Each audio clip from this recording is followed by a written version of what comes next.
서울 강남에서 음주 뺑소니 사고를 낸 뒤 도주한 혐의를 받고 있는 가수 김호중 씨가 구속영장 심사를 받았습니다. 재판부 신문은 40분 만에 종료가 됐는데 구속 여부는 오늘 안에 결정될 것으로 보입니다. 법원에 나가 있는 YTN 취재기자 연결해 알아보겠습니다. 김기수 기자. 네, 서울중앙지방법원입니다. 김호중 씨가 법정에서 나올 때도 거듭 죄송하다는 입장을 밝혔다고요? 네, 그렇습니다. 김호중 씨의 구속 전 피의자 신문은 낮 12시 40분쯤 시작해 40여 분 만에 종료됐습니다.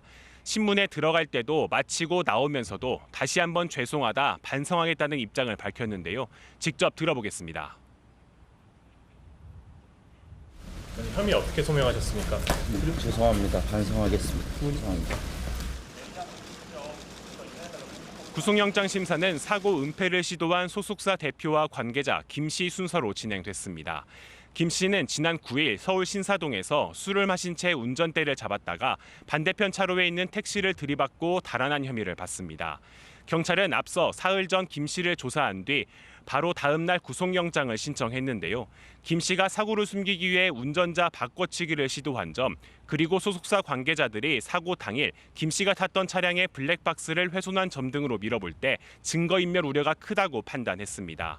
또 김 씨가 음주 사실을 뒤늦게 시인하긴 했지만 경찰이 판단한 음주량에 비해 상당히 축소해 진술하는 등 수사의 비협조적인 태도도 영장 신청 배경이 된 것으로 전해졌습니다. 오늘 심사에서는 담당 검사도 직접 나와 구속 의견을 개진했습니다.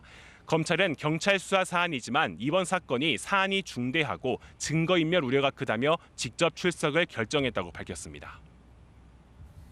네, 그렇다면 김 씨에게 적용된 혐의 또 핵심 쟁점은 무엇이고 구속 여부가 언제쯤 나올 것 같습니까?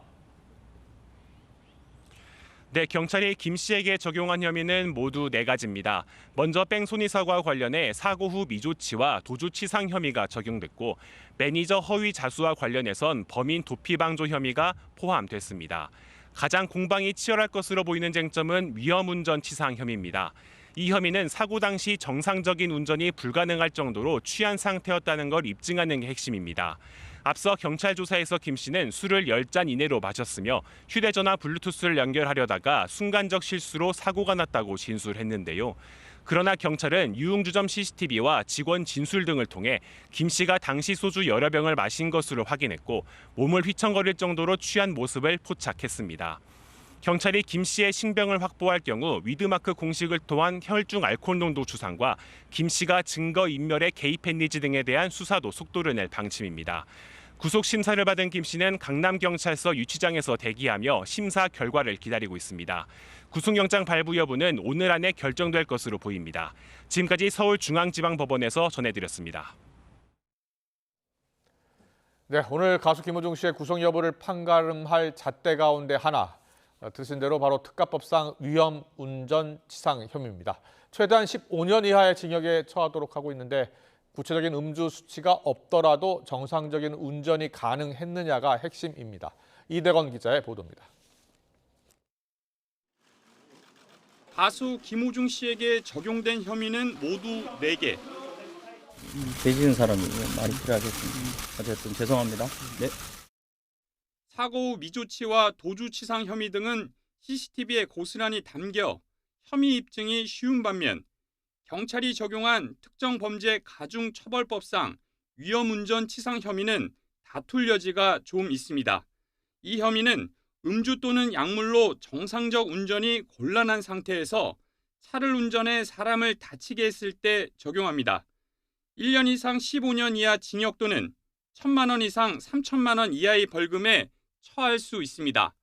가중처벌이 가능해 구속 여부에 큰 영향을 미치는데 중요한 게 바로 정상적 운전이 곤란한 상태에 대한 판단입니다. 정확한 기준은 없습니다. 이 때문에 김호중 씨 측은 음주운전 사실은 인정했지만 정상적 운전이 가능했다는 데 무게를 두고 있습니다. 김 씨는 경찰 조사에서 식당과 유흥업소에서 소주 10잔 정도를 마셨다고 진술한 것으로 전해졌습니다. 정확히 기억하지 못하지만이란 단서가 달렸는데 결국 만취가 아니었다는 게 핵심 주장입니다. 사고는 휴대전화와 차량 블루투스를 연결하는 과정에서 일어난 것이지 술 때문은 아니라는 걸 강조한 겁니다. 마신 술의 종류, 양 구체적으로 다 말씀을 드렸습니다. 하지만 경찰이 특가법상 위험운전 치상 혐의를 적용했다는 건 김 씨가 당시 만취 상태였다는 걸 입증할 자신이 있다는 의미이기도 합니다. 김 씨가 유흥업소에서 나와 대리기사가 운전하는 차에 오르는 모습과 사고 현장이 직선 도로인데도 차선을 넘어 사고를 낸 점도 근거로 들고 있습니다. 동석자들 조사에서도 김 씨가 실제 어느 정도 술을 마셨는지를 최대한 확인한 것으로 알려졌습니다. 결국 영장 실질 심사 과정에서 정확한 기준이 없는 정상운전 가능 여부를 두고 치열한 공방이 예상됩니다. YTN 이다운입니다. 가수 김호중 씨가 유튜브를 통해서 제기된 과거 학교 폭력 의혹은 사실이 아니라고 주장했습니다. 김 씨 소속사 측 관계자는 피해자들이 갑자기 나오기 시작한 것은 현실성이 없지 않느냐며 김 씨 본인도 학교 폭력 의혹은 사실이 아니라고 밝혔다고 전했습니다. 앞서 유튜브 채널 카라큘라 미디어는 어제 학창 시절 김 씨에게 폭행을 당했다고 주장하는 인물을 인터뷰한 영상을 공개하면서 학폭 의혹을 제기했습니다. 이 영상에 김 씨의 팬들로 추정되는 누리꾼들이 맞은 놈이 말이 많다, 왜 이제와 피해자와 행사를 하느냐, 피해자 행사를 하느냐 등의 댓글을 남기면서 2차 가해 논란도 일고 있습니다. 다음 주 최상병 특검법 국회 재표결을 앞두고 공수처 수사로 나온 이른바 VIP 경로설이 뇌관으로 떠올랐습니다. 여당은 특검이 필요 없다는 방증이라면서도 여론추이에 촉각을 곤두세우고 있고, 야당은 수사 외압 의혹의 실체가 정점을 향해 달려가고 있다고 공세를 폈습니다. 연금개혁 논란도 21대 국회의 마지막 화두로 떠오르면서 공방이 가열되고 있습니다. 국회 취재기자 연결합니다. 김다연 기자. 네, 국회입니다. 네, 최상병 특검법 재표결이 나흘 앞으로 다가왔는데요. 여야 분위기 어떻습니까? 네, 국민의힘은 연일 재표결 이탈표 단속에 집중하는 가운데 공수처 수사 과정에서 나온 윤 대통령 경로설에 여론 추이를 예의주시하는 모습입니다. 일단 국민의힘은 해당 사안이 여론에는 안 좋은 영향을 미칠 수는 있지만 특검과는 무관하다는 판단입니다. 국민의힘 원내 관계자는 오히려 공수처에서 나온 결과가 야당 주장과 비슷하거나 이를 뒷받침한다면 그 자체가 특검할 필요가 없다는 걸 방증하는 것 아니냐고도 지적했습니다. 또 오히려 공수처 수사 정보가 새는 것을 문제 삼아서 내부자를 색출해야 한다는 목소리도 나왔습니다.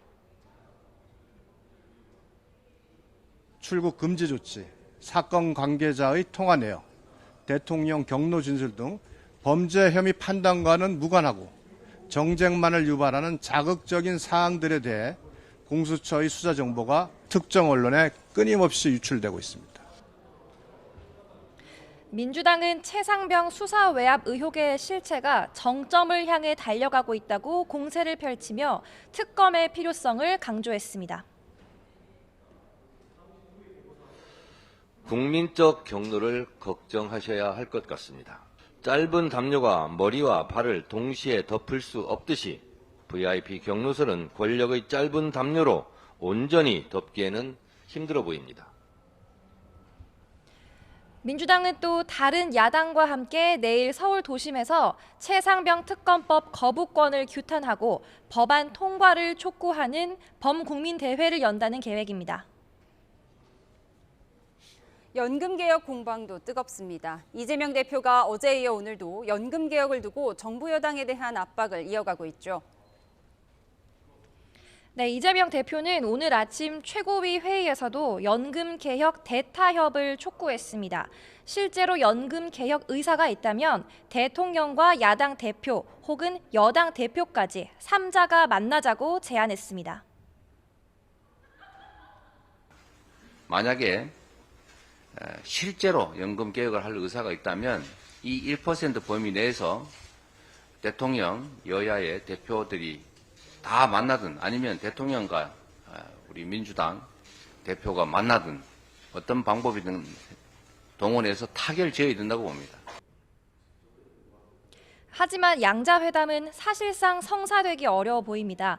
천준호 비서실장은 기자들과 만나 대통령실로부터 연금 개혁은 국회에서 마무리되는 게 먼저이고 이후 부처에서 의견을 수렴하고 입장을 정하게 될 거란 답을 받았다고 전했습니다. 그러면서 21대 국회 임기가 아직 남은 만큼 대통령의 결단이 필요하다고 덧붙였습니다.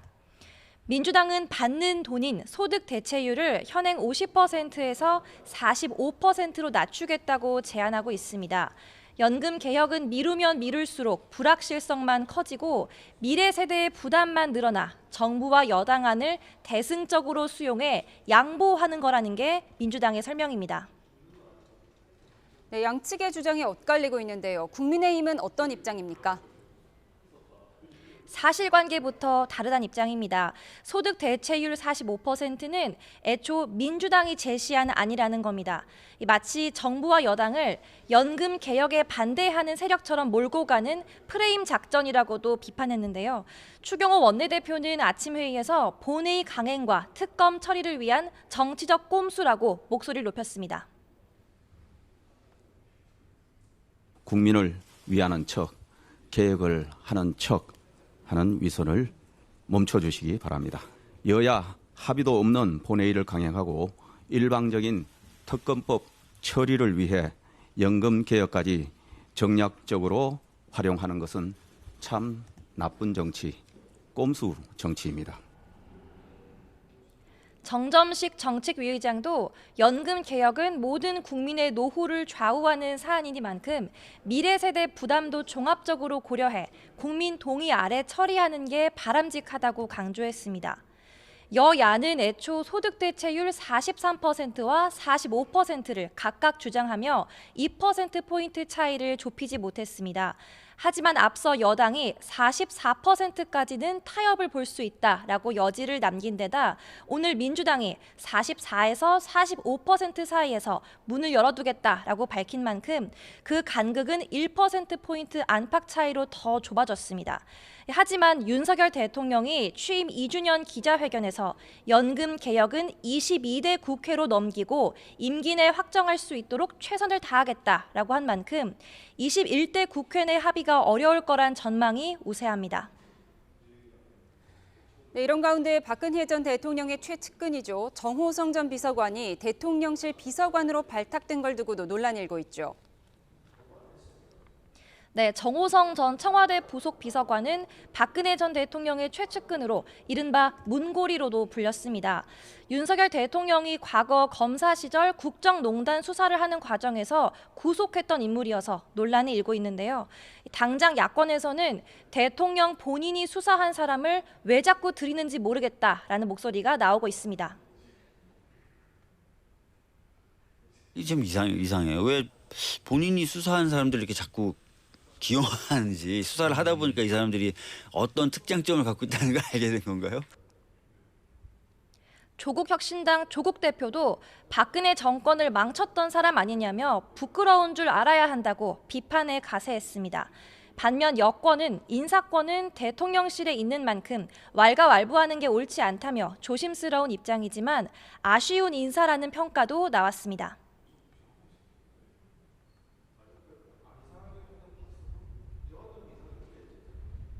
정무적인 판단은 뛰어났다고 제가 얘기를 들었어요, 많이. 그리고 지금 용사는 정무 기능이 떨어져 있습니다. 아마 그 부분을 보지 않았나라는 생각이 듭니다. 아쉬운 부분 많죠. 여당 원내 핵심 관계자는 YTN과의 통화에서 경험이 많다는 측면을 강조하며 일각의 비판에 선을 긋기도 했습니다. 지금까지 국회에서 전해드렸습니다. 한국대학교육협의회는 오늘 오후 대학 입학전형위원회를 열고 2025학년도 대입전형 시행계획 변경을 승인했습니다. 시행계획에는 늘어난 의대 모집 인원을 포함해 수시와 정시 비율, 지역인재 선발 전형 비율 등이 포함됐습니다. 대교협은 심사 결과를 각 대학에 통보하고 오는 30일 대학들의 세부 전형 계획을 취합해 발표할 예정입니다. 내년 학년도 의대 정원은 4,567명으로 전년보다 1,509명이 늘어납니다. 정부가 사직으로 경제적 어려움에 부딪힌 전공의들이 많이 있다면서 조속한 복귀를 촉구했습니다. 박민수 보건복지부 2차관은 오늘 중앙재난안전대책본부 회의를 통해서 전공의들의 근무지 복귀가 늦어질수록 향후 진로 불이익이 우려된다며 이같이 밝혔습니다.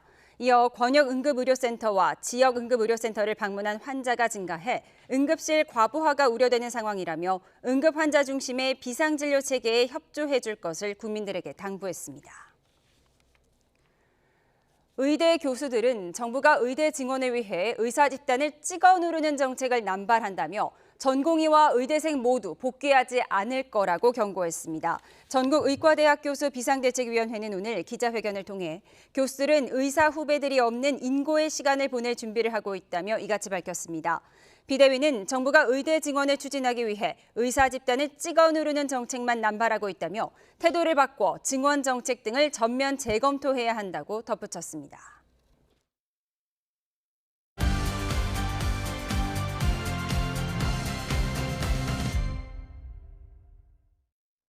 윤석열 대통령의 국정수행 평가를 묻는 한국갤럽 여론조사에서 잘하고 있다가 24%, 잘 못하고 있다가 67%로 나타났습니다.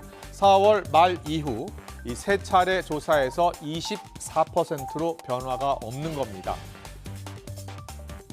지역별로 보면 서울, 경기가 23%, 20%로 나타났고 대구, 경북이 38%, 부산, 울산, 경남이 29%입니다.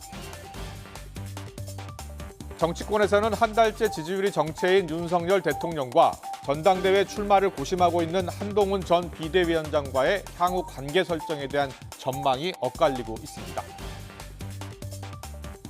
김종인 전 비대위원장은 두 사람이 조용필의 노래 허공처럼 이별한 것으로 보인다면서 다만 당대표 출마보다는 1년 이상 당에서 떨어져서 자기 나름의 정치를 할 것으로 내다봤습니다. 반면 심평 변호사는 한동훈 전 비대위원장의 출마 가능성이 크다며 한동훈 팬덤이 윤 대통령에게 탈당을 요구하고 있지만 한 전 비대위원장이 배신자의 멍에를 쓸 것이라면서 딜레마라고 지적했습니다. 오늘 정치원은 설왕설래 한동훈 위원장의 선택에 대한 두 원로의 전망을 듣고 시작하겠습니다.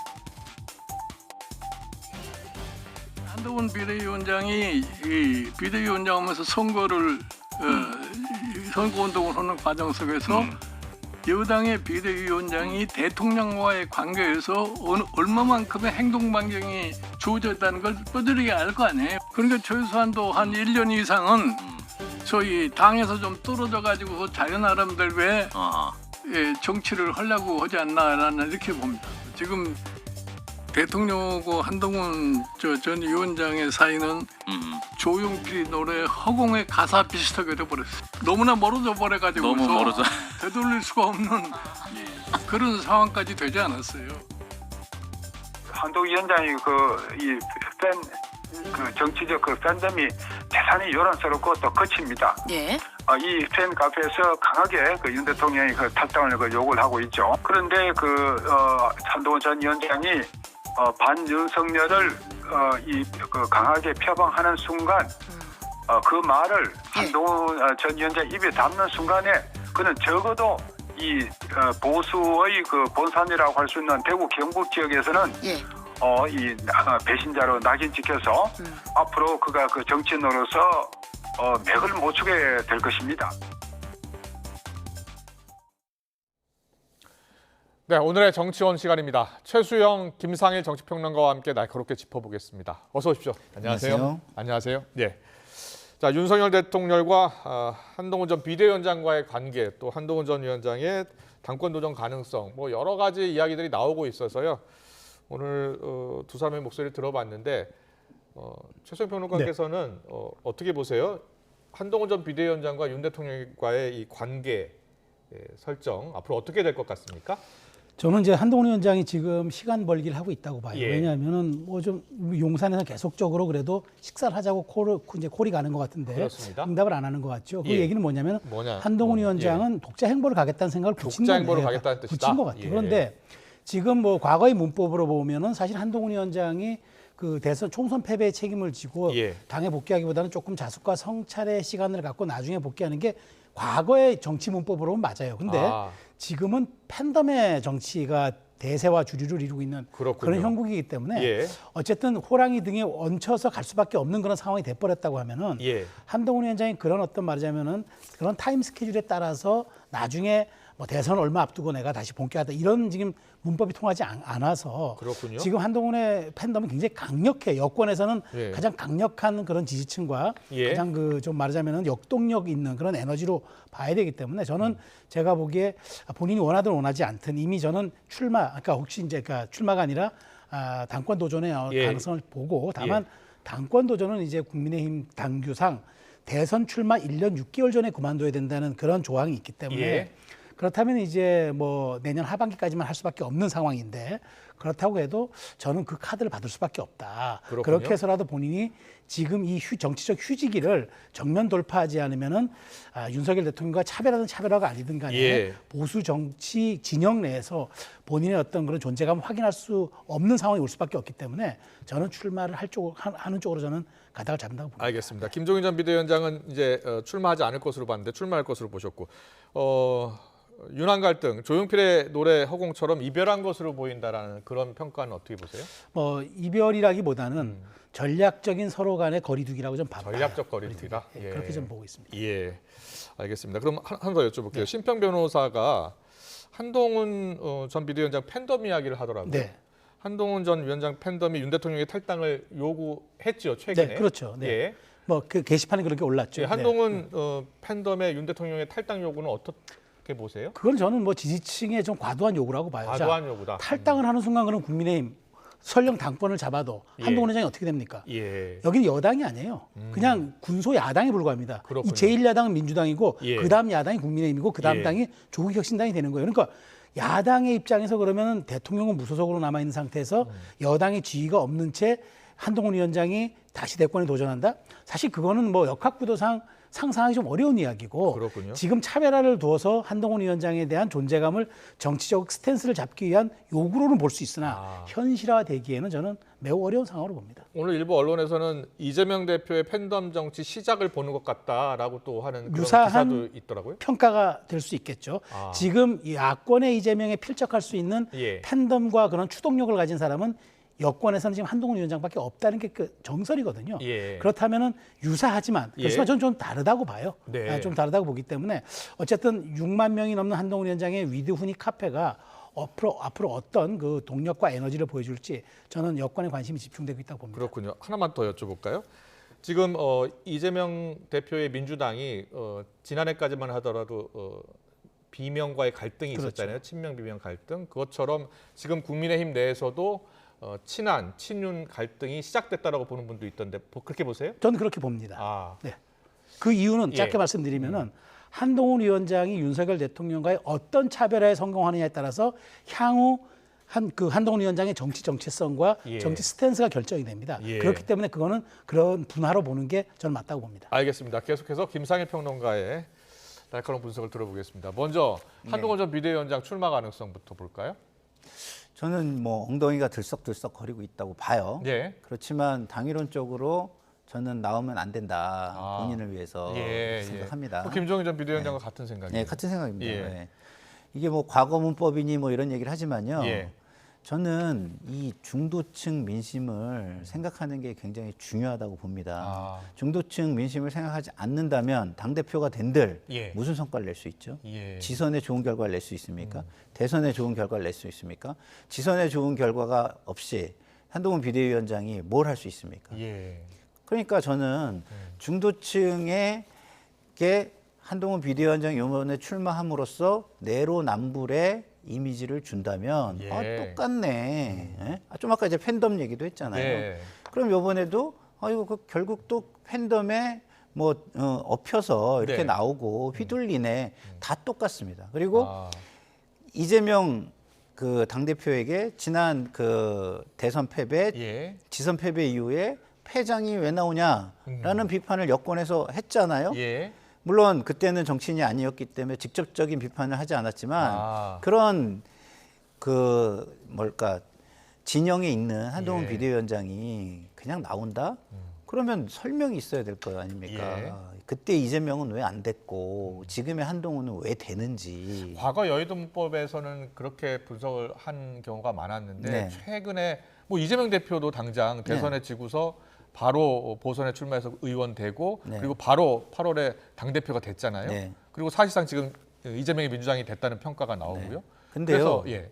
거기에서 조심해야 될 거는 이재명 당대표가 잘해서 된 게 아니잖아요. 그렇게 보시나요? 예. 그럼요. 윤석열 대통령이 너무 못하니까 예. 된 거 아니겠습니까? 예. 이거 누구나 인정하는 거 아니에요? 심지어 저의 반대 진영에 있는 분들도 인정하는 거 아닙니까? 예. 그러면 지금 한동훈 비대위원장이 자력으로 할 수 있다? 그러면 그런 정치적 서사를 뭘 가지고 있죠? 아, 정치적 서사 이야기 하시는 네. 거예요? 예. 그럼요. 그 정치적 스토리. 네, 스토리가 없잖아요. 아. 예를 들어서 지난번 비대위원장을 하면서 예. 보다 적극적으로 대통령에게 진언하는 모습, 당하면서도 그래도 굉장히 예의를 갖추면서도 품격 있게 반대하는 모습을 보였다면 예. 그래서 이런 만약에 정치적 핍박을 받는 모습이라면 이 정치적 서사가 벌써 쌓였겠죠. 알겠습니다. 네. 앞으로 윤석열 대통령의 관계 설정은 어떻게 될 것 같아요? 저는 지난번 대통령 기자회견 때 예. 알아서 잘 할 것이다 라는 식으로 말씀하셨잖아요. 예. 저는 뭐 그 이후에 뭐 비유하는 게 그겁니다. 소가 닭 보듯이 네. 예, 이런 관계이다 저는 생각합니다. 예. 구체적으로 어떤 관계가 될까요? 지금 네. 한동훈 팬카페에서는 네. 윤석열 대통령 탈당까지 요구하고 나선 상황이에요. 예, 예. 예. 그러니까 지금은 애써 무시하는 관계죠. 왜냐하면 한쪽이 그 현장에서 떠나 있으니까. 예. 근데 현장으로 들어오는 순간 결국에는 갈등 관계가 형성이 될 것이고 예. 그것은 아마 그 지지층, 지지자들의 갈등에서부터 시작이 될 겁니다. 지금 김종인 전 비대위원장이 오늘 라디오 인터뷰에서 한 이야기인데 조용필로의 허공의 가사와 비슷하게 돼버렸다. 네. 이렇게 이야기하면서 이제 이별 이야기를 했어요. 그러면서도요. 네. 그러면서도 저 인터뷰 내용 중에는 한동훈 전 비대위원장이 1년 정도 떨어져 있다 보면 네. 윤석열 대통령이 찾을 때가 있을 것이다. 그때 정치를 다시 시작하는 것이 더 좋을 것이다라는 평가가 있어요. 가능성 어떻게 보세요? 저는 윤석열 대통령의 스타일상 예. 안 찾을 것 같아요. 다시 찾을 가능성이 낮다. 예. 그리고 대통령이 안 찾아야 국민이 한동훈 비대위원장을 찾습니다. 아. 네. 그러면 정치 문법상 패배의 수장이기 때문에 네. 일단 1년 정도 시간을 두고서 기다리고 있으면 국민이 찾을 것이다. 지금 국민이 찾는 그 뭐랄까 게이즈가 예. 올라가고 있잖아요. 예. 자, 지금 보세요. 예. 국민의힘 지지층에서는 절대적으로 찾고 있어요. 절대적으로. 지금 네, 다수가 아, 과반 이상이. 예. 중도층에서는 그 정도에 이르지 못합니다. 그렇군요. 네. 예. 그러면 중도층까지 거의 과반에 육박하면 예. 그거는 국민이 찾는다고 얘기할 수 있겠죠. 아. 물론 민주당 지지층은 안 찾겠죠. 예. 그렇지만 중도층까지를 범주로 놓고 예. 과반에 육박하는 사람들이 요청을 한다? 그러면 국민이 찾고 있다라고 얘기할 수 있을 거라고 저는 보고요. 그렇군요. 예. 그때 만약에 나온다면 한동훈 비대위원장은 정치적 서사를 만드는 겁니다. 아, 네. 알겠습니다. 한동훈 전 비대위원장이 어떤 결정을 내릴지 주목이 되는데 앞서 최수영 평론가가 최근에 정치 구도에서 팬덤이 없으면 어려운 지금 네. 선거 구도가 되고 있다. 그런 의미에서 한동훈 전 비대위원장의 지금 팬덤이라고 해야 될까요? 그거 어떻게 보세요? 저는 팬덤이 없으면 어려울 것 같다. 이거는 저는 동의하지 않습니다. 동의하지 않고요. 예. 그러나 대중성이 없으면 안 된다는 말에는 저는 동의합니다. 비슷한 얘기 같기도 한데. 예. 비슷하지만 전혀 예. 다르죠. 말씀해 주세요. 네, 팬덤이라는 건 좀 약간 맹목적인 부분이 있고 예. 굉장히 자기 목소리가 받아들여지지 않았을 때 예. 일탈적인 행위들을 많이 하는 특성이 있습니다. 예. 그러나 그게 아니라 예를 들어서 대중성이라고 하면 네. 기본적으로 내가 지지하는 사람의 행동을 중심으로 지지 표명을 하는 데에 그치죠. 아. 그걸 넘어서지 않습니다. 그렇군요. 네, 예. 그래서 저는 한동훈 비대위원장이 대중성은 확인을 했기 때문에 예. 그 대중성을 기반으로 서사까지 만든다면 예. 정치 지도자로 발돋움할 수 있다. 그렇지 않으면 내로남불로 중도층에서는 찍히게 될 것이다. 그리고 알겠습니다. 저도 예. 지금까지는 긍정적으로 한동훈 비대위원장을 바라보고 있어요. 왜? 예. 상당히 정상적인 모습을 보여주잖아요. 아. 근데 나오면 비정상의 대열에 참여하는 겁니다. 그렇군요. 그러면 저는 예. 비정상적인 모습을 비판할 수밖에 없다. 저는 이렇게 말씀드립니다. 알겠습니다. 뭐 여러 평가 분석을 해주셨는데 최수영 평론가께서 이야기한 내용 중에 또 나는 그렇게 보지 않는다라는 의견도 있어요. 뭐 의견은 다 언제든지 펼 수 있는 거니까요. 최수영 평론가도 혹시 하신 말씀. 그러니까 저는 팬덤과 대중성, 그러니까 저는 그거 뭐 지금 원론적으로는 맞는 말씀인데 네. 제가 하고 싶은 말씀은 그러니까 팬덤이 옳다 그르다의 영역을 떠나서 팬덤이 현실적으로 존재하지 않는 한 그런 정치는 정치적 추동력을 가질 수가 없는 게 현실이 돼버렸다는 거예요. 그렇군요. 그래서 그 팬덤에 기반해서 어느 정도에까지 자기 위치를 확보한 다음에 그 다음에 중도 외연 확장까지 해서 대권이라든가 선거의 승리를 위하는 거는 별개의 문제고 팬덤이 존재하지 않은 정치인이 살아남을 수 없는 시대가 돼버렸다. 그건 국제 정치도 마찬가지고 국내 정치도 마찬가지고 그런 상황이 됐다는 것은 뭐 안타까운 현실은 우리가 인정할 수는 있어도 현실은 현실로서 인정하는 게 좀 맞다고 봅니다. 알겠습니다. 한동훈 전 비대위원장 출마 가능성이 높다고 이렇게 보고 계신데 최근에 홍준표 시장이 연이어서 한동훈 전 위원장을 때렸잖아요. 그렇죠. 그것이 어쩔 수 없이 또 한동훈 위원장을 불러냈다라고 또 보는 분도 있더라고요. 그렇게 보세요? 네, 그렇죠. 우리가 흔히 이런 얘기를 하지 않습니까? 악플보다 더 무서운 게 무플이다. 그러니까 무관심이라는데 홍준표 대구시장이 계속적으로 한동훈 위원장을 한 사람만 계속 때리듯이 집중 저격함으로써 원하든 원하지 않든 많은 분들이 관심을 가지게 됐고 첫째, 두 번째 상당한 동정 여론을 잃었고 세 번째 원로가 저렇게 해도 되나라는 세 번째 의문을 가졌어요.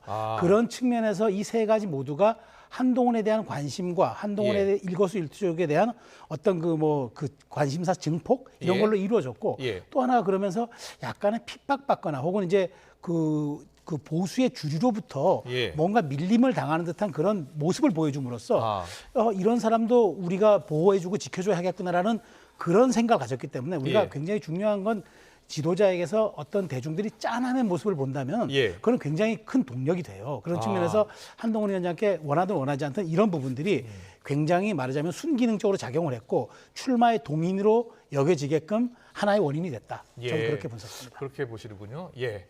동의하십니까? 네, 뭐 전적으로 동의하고요. 전적으로 동의하기 때문에 전적으로 또 우려도 하는 것이죠. 알겠습니다.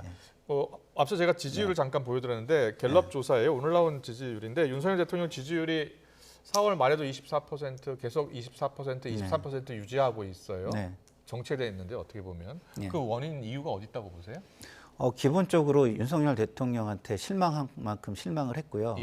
거기에서 새로움을 또 보여주지 못하기 때문에 지지층마저도 계속해서 실망하고 있다. 그래서 지지층마저 조금씩 부서져 가고 있다. 이렇게 생각하는데요. 그런데 왜 24%를 유지했는지는 저는 잘 모르겠습니다. 잘 모르겠다고요? 왜냐하면 지지층이 떠나면 지지층이 떠난다는 얘기는 중도나 반대층에서는 지지가 더 올라갈 수가 없는 거 아니겠습니까? 사실은. 그래서 저는 저 결과는 약간 중도층에서는 조금 더 표집에 있어서 오차 범위 안에서 있을 수 있다. 정당 지지율도 잠깐 볼까요? 정당 지지율도 잠깐 보여주세요. 정당 지지율을 보면 국민의힘 지지율이 5%포인트 떨어졌고 더불어민주당 지지율이 31%예요. 2주 만에 이제 조사를 한 거예요.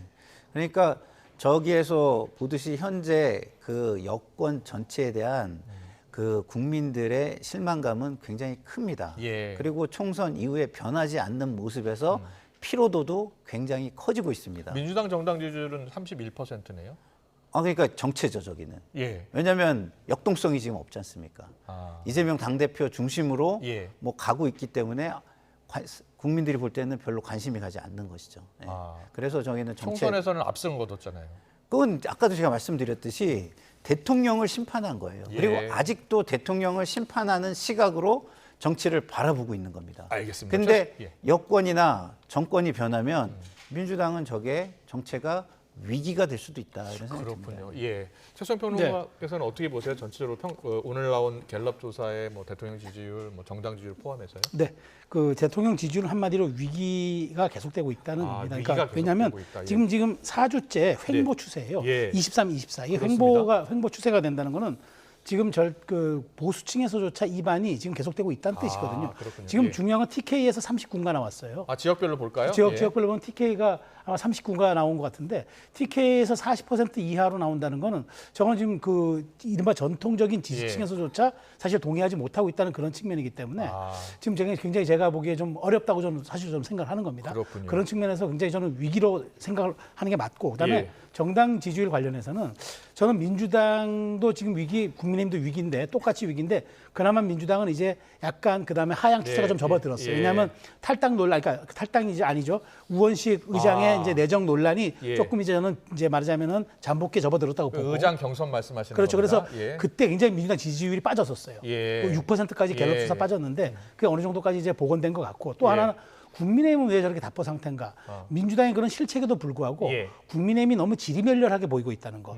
전혀 쇄신과 혁신의 이미지가 없이 무언가 그 수세적인 입장에서 계속적인 정치 행보를 이어가고 있다는 게 저 지지율로 저는 바로 나타난 것이 아닌가 생각이 됩니다. 알겠습니다. 지지율 평가까지 해봤고요. 다음 주제로 넘어가겠습니다. 어제 고 노무현 전 대통령 서거 15주기 추도식이 있었죠. 여야 지도부가 모두 참석을 했고요.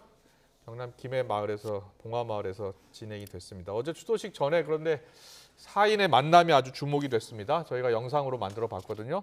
보고 오겠습니다. 흥겨운 날들도 우리들 가진 것 김정숙 여사께서도 함께하고 계십니다. 안 되십니까? 손에 손 맞잡고 눈물 흘리니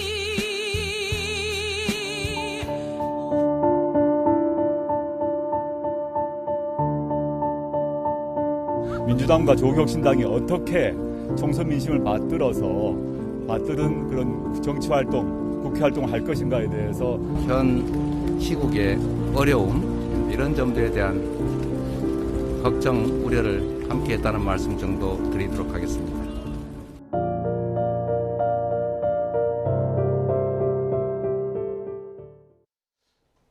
자, 두 분은 4명, 그러니까 문 대통령이 이제 노무현 대통령 서재에서 같이 만난 겁니다. 문 대통령이 불러서 여러 이야기를 나눈 것으로 전해졌는데 이재명 대표와 조국 대표가 나와서 한 말은 조금씩 달라요. 자, 어저께 사임 회동은 어떻게 보셨어요? 전 한마디로 얘기하면 아직도 야권의 리더는 나 문재인이야라는 그 모습을 보여준 거예요. 그러니까 이재명 대표도 그러니까 물론 이제 추도식이라는 형식에 모였지만 아직은 당신이 제1당, 그러니까 야권의 192석의 리더일지 몰라도 아직은 야권의 내 축은 내가 전직 대통령인 나에게 있어라는 메시지를 보내고 싶은 거예요. 그러다 보니까 조국 대표 같은 경우에는 문 대통령과 그렇게 결을 같이 하면서 나와서 뭔가 연대해서 빨리 성과를 내고 이제 뭔가 추동을 하자 이런 뜻으로 이제 해석을 했지만 약간 이재명 대표는 결이 다르잖아요. 왜냐하면 앞으로 22대 국회의 모든 키는 내가 주고 있는데 문 전 대통령께서 마치 그 개막식 직전에 뭔가 감독으로서 연출하는 듯한 모습을 보여주니까 썩 기분이 내키지 않는 거죠. 그래서 이거는 뭐 내가 지금 섣불리 뭐 따로 얘기하지 않겠다 이런 식으로 지금 약간 시니컬하고 약간 시큰둥한 모습을 보이고 있는 거죠. 그런 측면에서 앞으로 지금 뭐 회고록 논란도 있지만 22대 국회 가면은 민주당이라는 거대 틀 안에서도 일종의 친명이 가장 주류가 되겠지만 일종의 또 비명 혹은 뭐 친문 이런 또 그다음에 조국혁신당 약간 미묘한 결로 아마 22대 국회가 좀 진행이 될 걸로 저는 예측이 그렇군요. 김사일 평론가는 네 사람의 관계에 대해서 잘 아시고 계시니까요.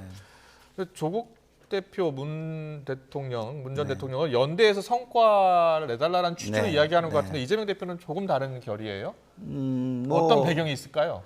글쎄요, 이제 기본적으로 조국 혁신당과의 관계가 아직까지는 명확하지는 않잖아요. 그리고 이재명 당대표 입장에서는 지금 민주당의 그 국회의원 수, 당선자 수만 해도 본인이 할 수 있는 거를 충분히 할 수 있는 거예요. 할 수 있는데. 그런 상황에서 조국 혁신당이 거기에 어떤 성과를 나눠서 향유하자라는 거는 쉽게 동의하기는 어렵죠. 그 정도 상황이 왔을 때 정당한 요구면 뭐 그래 같이 해서 해줄게 이렇게 할 수 있지만 지금은 본인이 이 전국을 끌어갈 수 있는데 굳이 거기에 뭐 껴들려고 하는 게 그렇게 달가울 것 같지는 않다는 생각이 들고요.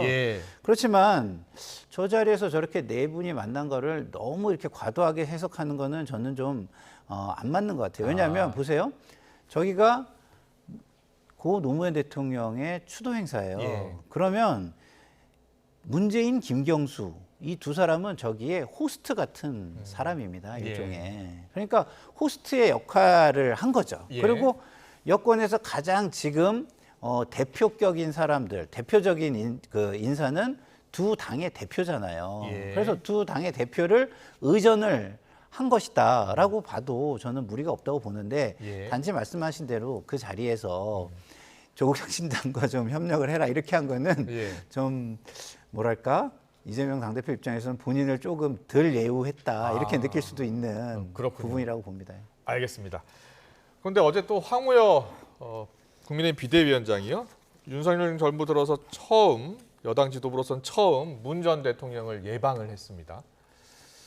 그래서 문 전 대통령 예방하는 모습을 보면서 원래 관리형 비대위원장 한다고 했는데 조금 더 광복 행보를 이어가는 것 아니냐는 평가가 나왔어요. 어떻게 보셨어요? 그러니까 어쨌든 보수 정당의 지금 현재 당 대표급 아닙니까? 그러니까 뭐 국민의힘을 대표해서 문 전 대통령 예방한 거는 저희가 참 뭐 협치의 정신에서 그 바람직하게 볼 수 있는데 과연 황우여 비대위원장이 조금 뭐랄까 지금 이 상황을 본인의 좀 정치적인 존재감을 좀 과시하고 있는데도 조금 활용하고 있는 것 아닌가 생각이 들어요. 물론 바람직합니다. 여당 대표가 전직 대통령을 찾는 건 참 아름다운 모습이고 또 뭐 노무현 전 대통령 추도하는 건 좋긴 한데 황우여 비대위원장 그래서 과거에 별명이 어리숙해 보이지만 당수가 8단이라는 이른바 어당팔의 면모를 그렇게 보였던 것 같은데 지금도 마찬가지인 것 같습니다. 그러니까 어쨌든 내가 관리형이고 지금 잠시 위임받은 내가 비대위원장이긴 하지만 그럼에도 불구하고 내 할 일은 내가 다 하겠다. 그리고 내가 아직은 당 대표다라는 그런 모습을 보여주고 있는 사례라고 봅니다. 황우여 이 비대위원장은 지금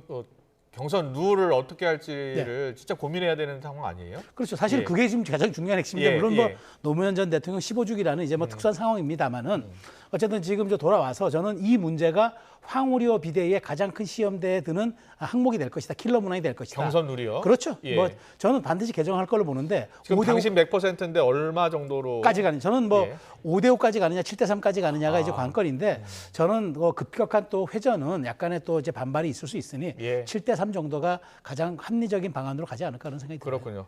자, 황우여 비대위원장의 광폭 행보 이야기가 나오고 있어요. 뭐 박근혜 전 대통령도 예방할 것이라고 하고요. 이명박 대통령은 이미 예방을 했고요. 어떻게 보셨어요? 뭐 좋은 모습이죠. 좋은 모습이지만 저게 좋은 모습으로 보이려면 주객이 전도됐다는 느낌을 줘서는 안 되겠죠. 지금 예를 들어서 왜 황우여 비대위원장을 안 쳤습니까? 빨리 다음 지도부를 국민의 어떤 기대에 맞게 선출해내라. 뭐 이런 거 아니겠어요. 그 준비를 또 잘 해라. 근데 그 일을 열심히 한다는 기사는 없어요. 그럼 이게 완전히 지금 당대표 지위를 누리고만 있네. 이렇게 또 비판이 나올 수 있잖아요. 그런 비판이 나올 수 있겠네요. 그렇죠. 의전과 법인카드만 너무 누리고 계신다. 이런 비판이 나올 수 있어요. 그러면 지금 좋은 모습이긴 하지만 이 모습을 진짜 좋게 사람들이 보게 하려면 본인이 프린서플이 에이전트에게 부여한 임무를 다해야죠. 근데 우리가 에이전트 프로블럼이라고 하잖아요, 이거를. 근데 에이전트가 자기가 주인인 것처럼 행동하는 거. 근데 지금 황우여 비대위원장은 그런 비판을 받지 않기 위해서 조금 사려 깊게 행동할 필요가 있다. 이런 생각이 듭니다. 알겠습니다. 잘 들었습니다. 박근혜 전 대통령의 최측근 정호성 전 비서관, 문고리 3인방이라고 불렸던 사람 중에 한 사람이었죠. 대통령실 비서관으로 발탁된 것으로 전해지고 있습니다. 여러 가지 논란이 좀 있는데요. 여야 목소리 잠깐 듣고 오겠습니다. 시민사회수석 수석이 박근혜 정부 시절에 있었던 정강삼 수석 비서관 아닙니까? 그래서 그 인연으로 들어간 것 같은데 정무적인 판단은 뛰어났다고 제가 얘기를 들었어요, 많이. 그 당시? 그 당시에. 그리고 지금 용사는 정무 기능이 떨어져 있습니다. 아마 그 부분을 보지 않았나라는 생각이 듭니다. 그래도 이미지가 문고리 3인방 이게 있는데 맞는 거예요, 지금? 아쉬운 부분 많죠. 간의 소문에는 뭔가 탄핵에 대한 대비 뭐 이런 게 필요한 거 아니냐 뭐 이런 얘기들도 돌긴 돌던데. 그건 일단 박주민 의원이 들은 소문입니다. 이게 뇌피셜이에요. 소문. 그러니까 제 생각도 아니고 그런 얘기들 하는 분들이 계시더라고요.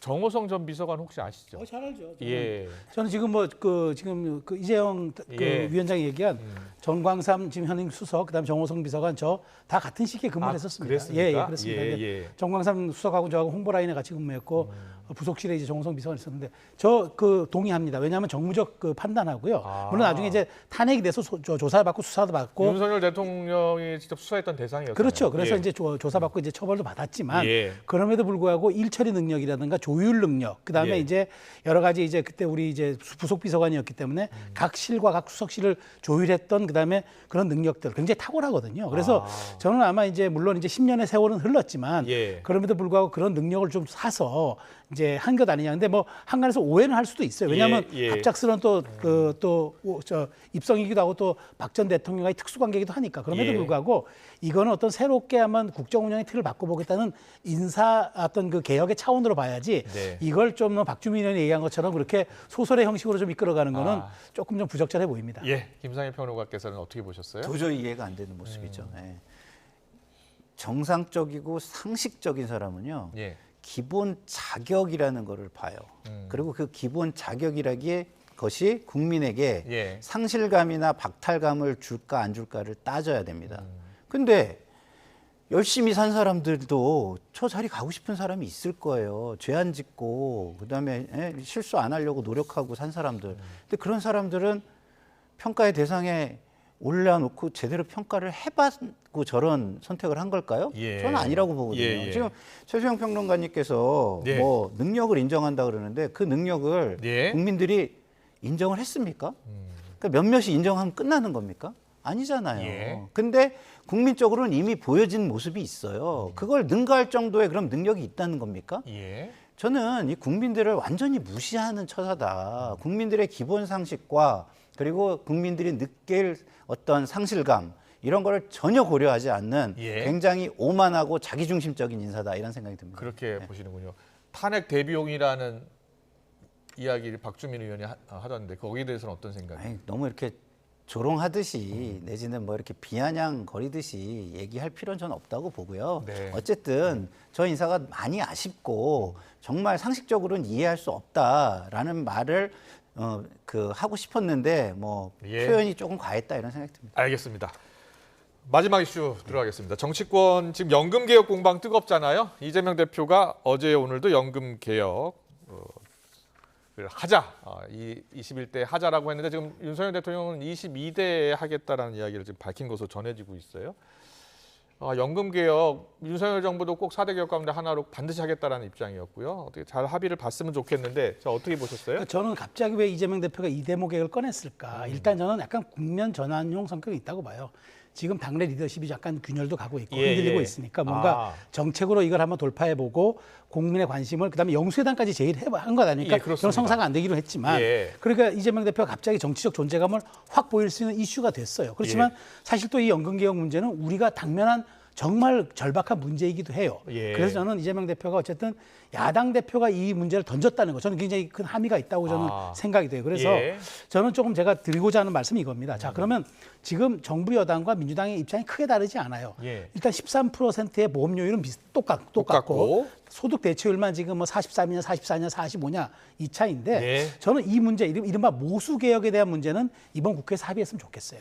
다만 뭐 지급보장 명문화라든가 지급 안정화 장치라든가 이런 말하자면은 구체적인 연금 제도 개혁과 관련된 거는 22대 국회도 좋겠다. 다만 모수개혁만은 야당 대표도 이렇게 얘기를 했으니까 국민의힘도 좀 적극적으로 받아서 이 문제를 아마 좀 숙제를 처리하고 다음 스텝으로 22대 국회를 가는 것도 나쁘진 않겠다는 생각이 듭니다. 그렇군요. 김상일 평론가는 어떻게 보셨어요? 저는 최근에 이재명 당대표의 어떤 모습들이 굉장히 괜찮은 것들이 가끔 눈에 띄어요. 뭐 점점점 좋아지고 있다는 뜻이죠. 뭐 그렇습니까? 아직도 좀 그 불평할 만한 거는 많이 있지만, 근데 지금 이런 거는요 굉장히 정무적으로 굉장히 잘한 거예요. 국민들이 굉장히 연금 개혁이 안 돼라고 실망하고 있는 순간에 이걸 확 던지잖아요. 근데 여당이나 정부가 참 한심한 거예요. 또 왜냐하면 정부 안을 수용하겠다고 했어요. 그리고 퍼센테이지는 정부 안을 이야기하지 않았어요. 그러면 제일 먼저 해야 되는 거는 이거겠죠. 정부 안이 틀렸네. 정부 안 몇 프로를 얘기하는 거야? 라고 물어봐야죠. 근데 그걸 물어보지 않고 본인들끼리 막 자중질환을 하듯이 막 얘기하고 또 그 자체를 공격하고 이런다면 그것은 공격을 위한 공격으로 국민에게 비춰지고 굉장히 여권이 오히려 힘 있는 그리고 권력을 운영하는 쪽이 작아 보이지 않겠습니까? 그래서 저는 굉장히 지금 코너에 몰려 있는 사람들처럼 행동하고 있다. 굉장히 임기말 현상적이다 이런 생각이 듭니다. 들을 말씀. 뭐 임기말까지는 아니지만 어쨌든 저는 이 문제는 여야 없이 우리 국민 미래 세대를 위한 과제이기 때문에 조속히 접근을 보는 게 맞겠다 생각이 듭니다. 알겠습니다. 오늘 말씀 여기까지 듣겠습니다. 지금까지 최수영, 김상일 정치평론가와 함께했습니다. 잘 들었습니다. 고맙습니다.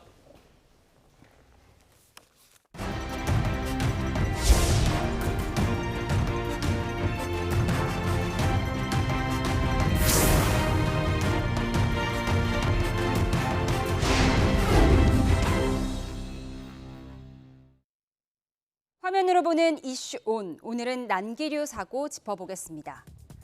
그림 보겠습니다. 갑자기 화면이 크게 흔들리면서 서 있던 여성은 천장에 부딪힌 뒤에 떨어집니다. 네, 저희가 화면을 보여드리도록 하겠습니다. 온갖 물건이 사방으로 엎어지고 기도하는 여성의 모습도 보이죠. 순식간에 벌어진 사고, 극심한 난기류를 만나서 비상 착륙했던 싱가포르 항공 당시 내부 영상입니다. 이 사고로 1명이 숨지고 100명 넘게 다쳤죠. 대부분 두개골이 부러지거나 뇌 손상을 입고 척추를 다친 경우가 많았습니다. 수술을 받은 환자도 17명에 이릅니다. 예측할 수 있는 난기류가 대부분이지만 청천 난기류, 즉 맑은 하늘에 생기는 난기류는 수분이 없어서 눈으로는 구분하기 어렵습니다. 그야말로 마른 하늘의 날벼락 같은 일이죠. 이런 난기류가 잦은 일은 아니지만 기후변화로 이런 현상이 늘고 있다는 점이 문제입니다. 수십 년 동안 2~3배 증가할 수 있다고 전망한 전문가도 있습니다. 비행기를 타는 일이 두려워지는데요. 최대한 큰 위험을 피하려면 대체 어떻게 해야 할까요? 전문가들은 안전띠의 중요성을 강조합니다. 보통 이륙하고 나서 벨트 표시 등이 꺼지면 대부분 이때 벨트를 풀곤 하는데요. 이러면 안 된다고 합니다. 직접 들어보겠습니다. 제일 좋은 건 타이트하게 이렇게 몸에 딱 맞춰서 하는 게 좋지만 그 10시간 뭐 이렇게 할 수는 도저히 없거든요. 그래서 약간 여유 있게 푸셔서 뭐 화장실이나 몸을 좀 움직이실 때 제외하고는 안전벨트를 좀 착용하시는 게 가장 안전한 상황입니다. 수화물들이 무겁다 보니까 수화물 칸에 떨어질 수가 있습니다. 그게 이제 주로 머리로 떨어질 수 있으니까 우리 뭐 공중 충돌 브레이스 자세라고 하는데 그런 자세까지는 취하지 못하더라도 이 두부가 헤드 머리 부분이 다치면 또 큰 손상이 있으니까 손으로 그 정도 이렇게 감싸는 정도의 행동을 해주시는 것이. 네, 방금 전문가가 브레이스 자세라고 언급했는데 이게 어떤 자세인지도 살펴보겠습니다. 충격 방지 자세라고도 불리는데 두 손을 깍지 껴 머리를 감싼 뒤 팔을 앞좌석 등받이에 대거나 머리를 무릎 가까이 숙이고 손으로 머리를 감싼 모습입니다. 머리와 좌석 사이 베개를 끼워도 좋습니다. 유아가 있다면 이렇게 아이를 마주 본 채 감싸 안은 뒤 고개를 숙입니다. 추락할 때 척추와 머리 부상을 줄일 수 있는 자세라고 하니 꼭 기억해두면 좋겠습니다. 네, 이번 주말에는 때이른 더위가 주춤하겠습니다. 모레와 일요일 밤 사이에는 전국에 천둥과 번개를 동반한 요란한 봄비가 쏟아질 것으로 보이는데요. 취재기자 연결해 주말 날씨 알아보겠습니다. 김민경 기자. 네, 김민경입니다. 네, 오늘도 꽤 더운 것 같은데요. 주말에는 기온이 제자리를 되찾는다고요? 네, 그렇습니다. 오늘도 어제만큼은 아니지만 경남 의령 32.5도, 함양 32.2도, 전남 강진 31도 등 남부지방을 중심으로는 30도를 웃도는 더위가 이어졌습니다. 서울은 하늘이 흐려지면서 낮 기온이 23.6도로 어제보다 기온이 3도가량 내려갔는데요. 북쪽에서 기압골이 점차 내려오면서 구름이 강한 햇볕을 막았기 때문입니다. 주말부터는 전국적으로 때이른 더위가 주춤하며 기온이 제자리를 되찾겠습니다. 내일 광주의 낮 기온이 27도, 서울 25도로 예년과 비슷하겠고 대구 24도, 인천 22도 등 일부 지역은 평년보다 1에서 3도나 낮아지는 곳도 있겠습니다. 이틀째 차가운 동풍의 영향을 받아 기온이 다소 떨어진 동해안 지역은 기온이 조금씩 오르며 점차 평년 수준을 회복하겠습니다. 다음 주까지는 30도를 웃도는 무더위는 없을 전망입니다. 네, 휴일 밤사이에는 요란한 비가 내린다고요? 네, 그렇습니다. 비는 일요일 오후에 중서부 지역과 남해안부터 시작되겠습니다. 북쪽에서 내려오는 기압골과 한반도 남쪽에 위치한 고기압의 가장자리에서 부는 따뜻한 남서류가 원인인데요. 기압골이 점차 남동진하면서 밤부터는 비가 점차 전국으로 확대되겠습니다. 전국적으로 비의 양이 10에서 60mm로 많지는 않겠지만 짧고 강하게 내릴 걸로 보입니다. 밤사이 곳곳에서 돌풍을 동반한 시간당 10에서 20mm의 강한 비가 집중되는 곳이 있겠고 남부지방을 중심으로는 천둥과 번개가 치는 곳도 있겠습니다. 비는 월요일 새벽에 중부지방부터 점차 그치기 시작해 오전에는 모두 그칠 전망입니다. 지금까지 과학기상부에서 YTN 김민경입니다.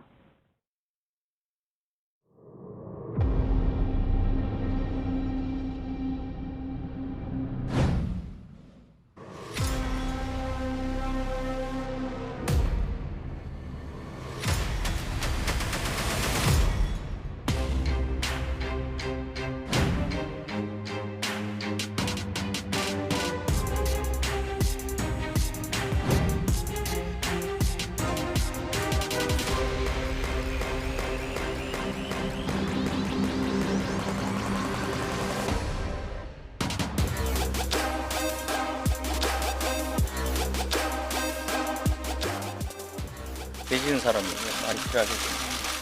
오늘 있는 신문을 잘 받겠습니다. 진심으로 죄송합니다.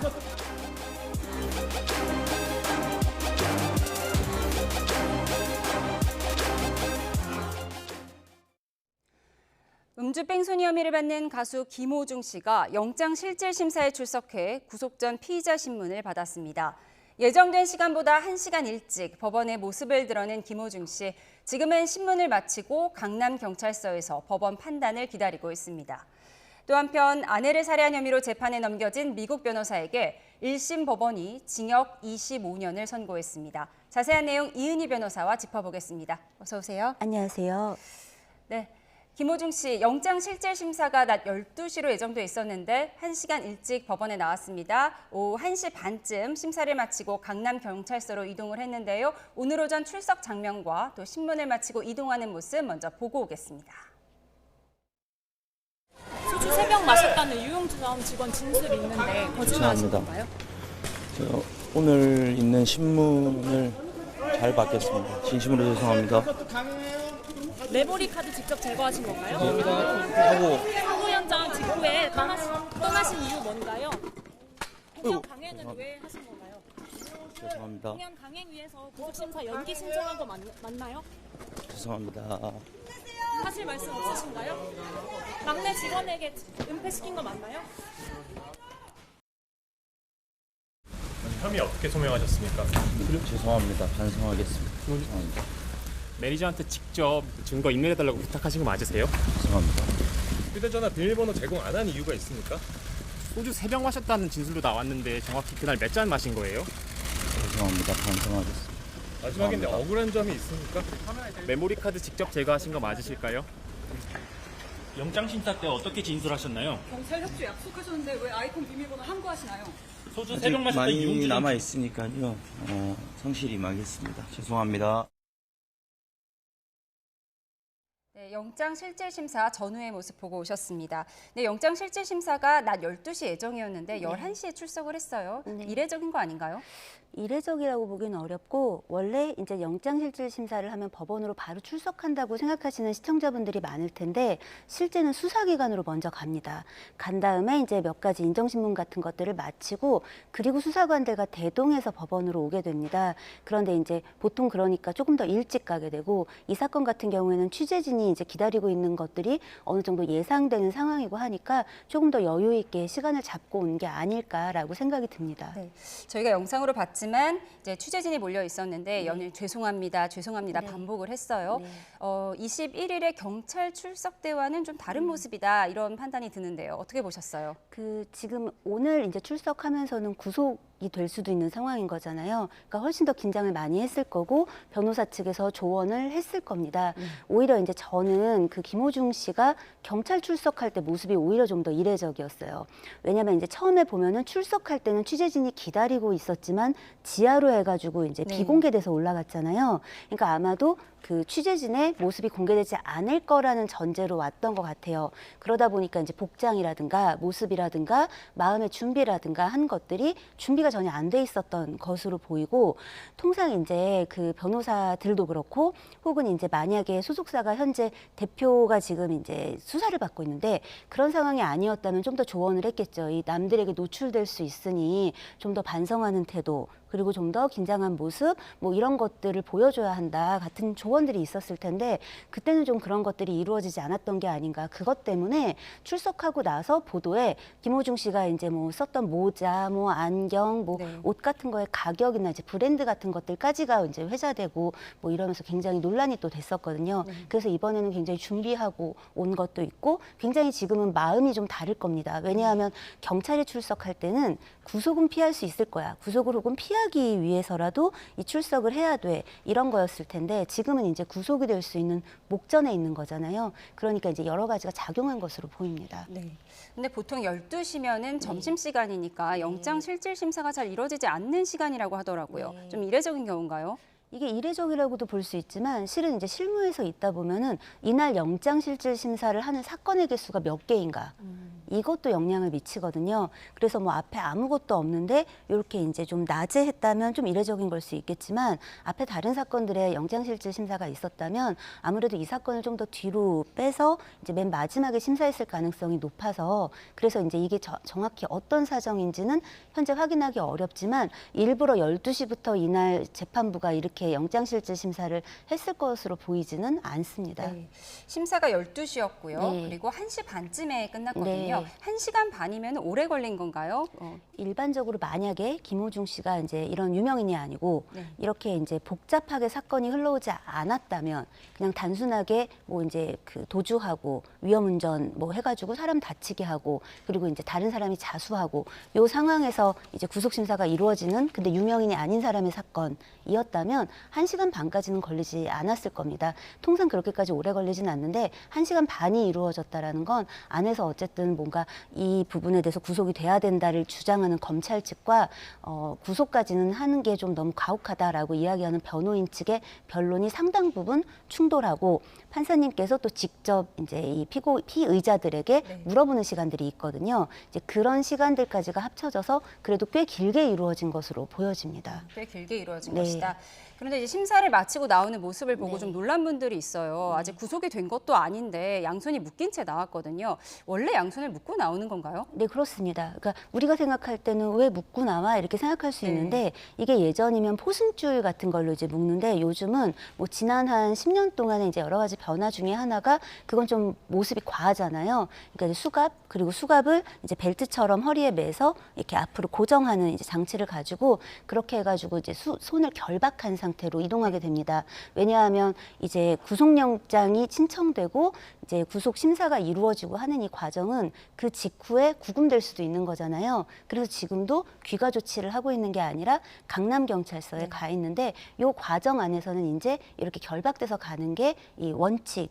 영장 심사에 검사도 직접 참석을 했어요. 근데 모든 영장 심사에 검사가 참석하는 건 아니라면서요. 거의 요즘에는 못 봤습니다. 왜냐하면 이제 예전에 검수완박 이전에 검사가 지휘하고 경찰이 수사하던 이제 시절에는 이 영장을 치게 되면은 검사가 나와서 이제 이 부분에 대해서 이제 이야기하고 뭐 이제 변호인이 변론을 하고 판사님이 질의를 하고 이런 이제 과정들이 이어지는데 최근에는 이제 수사 과정에서 구속영장을 청구하게 되는 경우에는 경찰이 이제 주관해서 오고 이제 검사는 주로 오지 않고 이런 상황인데 이번 사건이 워낙 사회적 파장이 크다 보니까 검찰에서도 직접 출석한 것으로 보입니다. 네, 저희가 이제 21일 경찰 조사 때와 오늘 영장 실질심사에 출석할 때 모습이 다르다라고 이제 화면에서 비교도 해드렸는데 지난 21일에는 비공개로 출석을 했다가 경찰에 그리고 집에 돌아갈 때는 이제 취재진 앞에 서기 싫다면서 6시간 동안 귀가 거부를 하기도 했었거든요. 그러면서 비공개로 하는 건 내 마지막 자존심이다, 내 마지막 스위치다. 라는 말을 했다고 하는데 어떤 의미일까요? 그 표현에 이제 뭐 표현에는 사람마다 좀 다를 수 있으니까 근데 결론적으로는 그 말이 의미하는 건 이렇게 이제 대중 앞에 내가 지금 조사받으러 이렇게 나와 있는 이런 모습들이 내가 지금 이렇게 유지될 수 있는 내 모습으로 유지하고 생활할 수 있는 것들에는 큰 타격을 주니 이렇게 하지 말아달라 이제 이런 의미가 아닐까 생각이 듭니다. 네. 다만 이런 이제 이야기를 하고 이날 결국은 취재진 앞에 서게 될 거라는 걸 예상 못하게 된 거에는 대중이 느끼고 있는 혹은 이제 수사기관이 느끼고 있는 김호중 씨가 저지른 잘못의 크기 그게 미치는 영향과 김호중 씨가 스스로 느끼고 있는 잘못의 크기 네. 사이에 갭이 있어서라고 그러니까 이 차이가 있기 때문이라고 보여지거든요.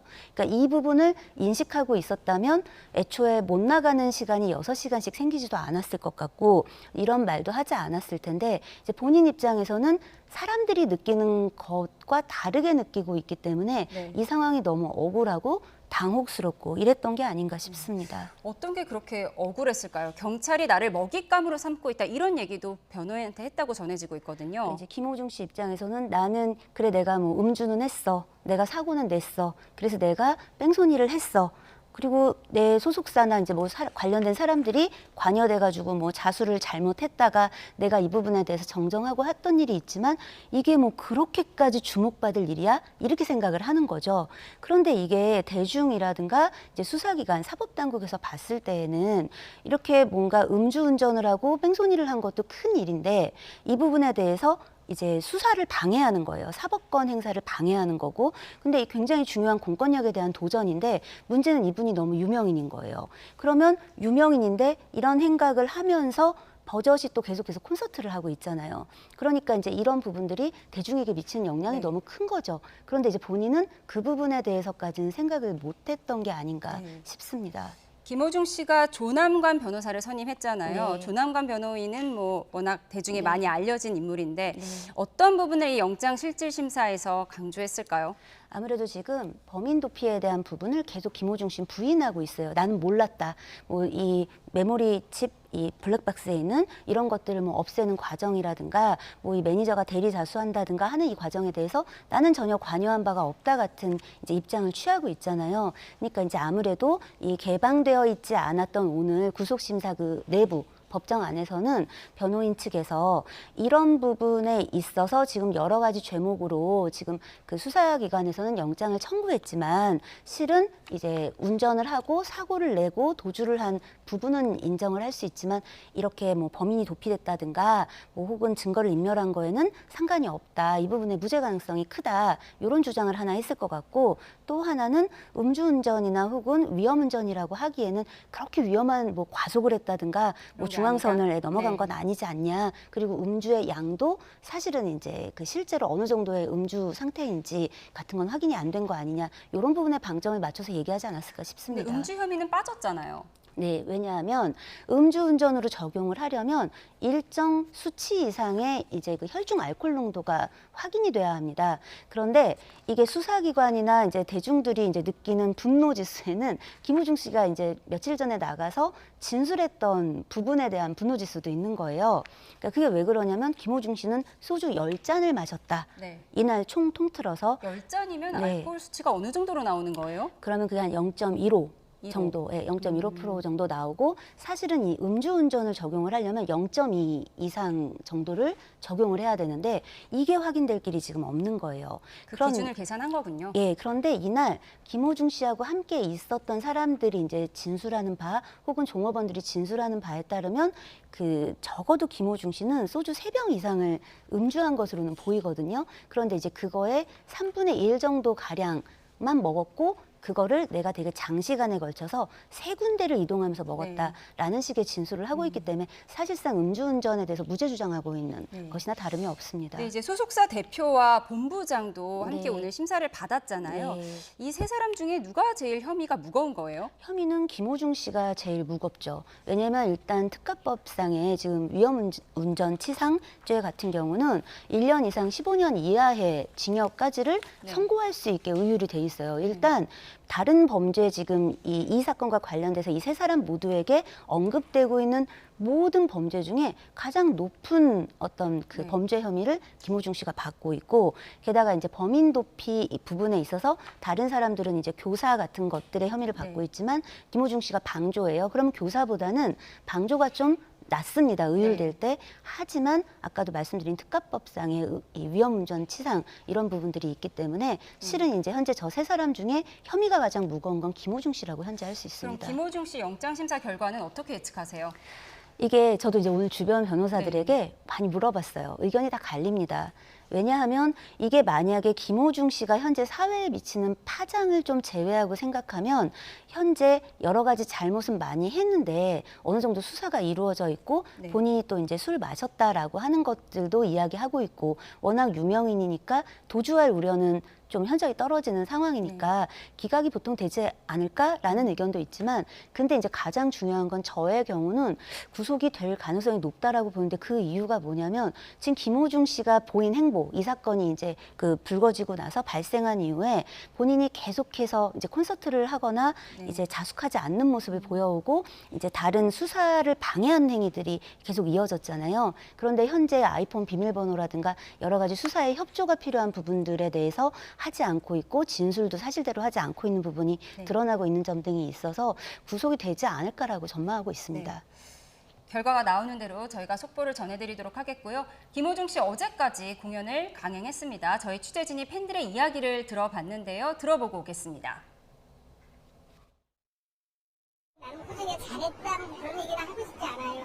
잘못한 건 잘못한 거죠. 근데 나는 내 손이라고 가족, 내 새끼가 잘못했을 때 버리는 못 버리잖아요. 내 가족이 잘못했을 때 내 손주가 잘못하고 내 아들을 내가 버릴 수가 없잖아요. 그런 입장이지. 우리가 잘했는데 그러진 않아요. 마음이 아프고 속상하고 내 새끼니까 가슴이 아픈 거지. 내 새끼 죽어서 거지 뭐. 안 오려고 했던 사람들도 다 오늘 왔는데 답답하면 와보세요. 저기 지금 막 기상하고 이러면 좀 속상하거나 이러진 않으셨어요? 속상하게 하죠. 그렇다고 세상에 뭐 그렇게 다른 짓을 할 게 그렇게 없어요? 이야기 들어봤는데 너무 속상하다. 네, 이런 팬심 때문에 김호중 씨가 처음부터 자숙 모드로 들어가지 않았던 걸까요? 그 김호중 씨 입장에서는 과거에도 여러 무리를 일으켜왔는데 굉장히 강력한 팬덤에 의해서 그동안 보호받고 비호받고 이제 이런 것들이 넘어와서 활동을 계속 잘 할 수 있었던 배경이 되어 왔습니다. 분명히 이런 영향이 있죠. 그런데 김호중 씨가 생각해야 될 건 자기의 진짜 책임의 모습이 아닐까 생각합니다. 오히려 이제 자기는 팬들을 위해서 콘서트를 하고 뭐 이렇게 지금 현재 일정을 소화한다라고 이야기하지만 그런 김호중 씨를 응원해 주느라고 팬들이 또 이제 비난을 받고 있잖아요. 이제 그런 점들에 대해서 김호중 씨가 좀 생각해야 될 때고 팬들에 대해서도 우리 아이들이 학폭을 저질렀든가 뭐 이제 이런 문제가 됐을 때 부모가 해야 될 건 아이를 무조건 감싸는 게 아니라 잘못을 인정하고 책임지는 모습을 보여주고 그래도 네가 이 책임을 다하고 나면 우리가 너를 응원할 거야 이거잖아요. 팬들도 이제 이런 것들을 배워가는 과정, 우리 대중도 그런 것들을 알아가는 과정이 아닐까 싶습니다. 네, 알겠습니다. 김호중 씨의 구속 여부 나오는 대로 속보로 전해드리도록 하겠습니다. 지금까지 이은희 변호사였습니다. 고맙습니다.